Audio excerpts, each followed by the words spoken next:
যাবো আপনারে। আমার ভীষণ যন্ত্রণা হয় গো দাদা। আমি তো আসলে সমস্ত ভেতরে বিপদে পড়ে গেছি মা। তারই ভিতরে সমস্ত হরিণটা বড় নিবেন কথা আর ভূমিকম্প ধ্বংসের শিশুদের মাঝও অনাবৃত স্তরে সমস্ত কাটা চামড়া স্নায়ুর অপরাধ পর্যন্ত বের করে হাড়ে স্পর্শ করেছে।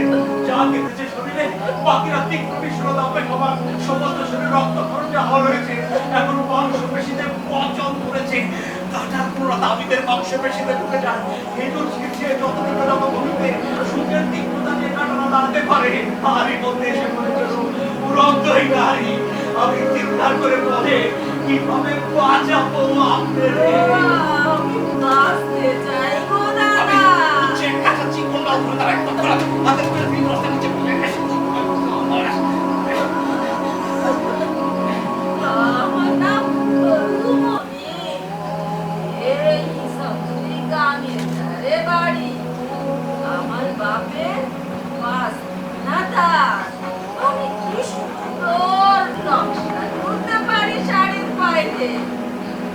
তখন মেঘ সবসে পশ্চিমে বাপে কয় রুমনি ঝড় আসতে পারে। সখী খান চৌকে রাখো মা। আমার তবে বসন আছে তো শুনে ঝড় আমাদের উদাম করে নাই না। বলেছে কথা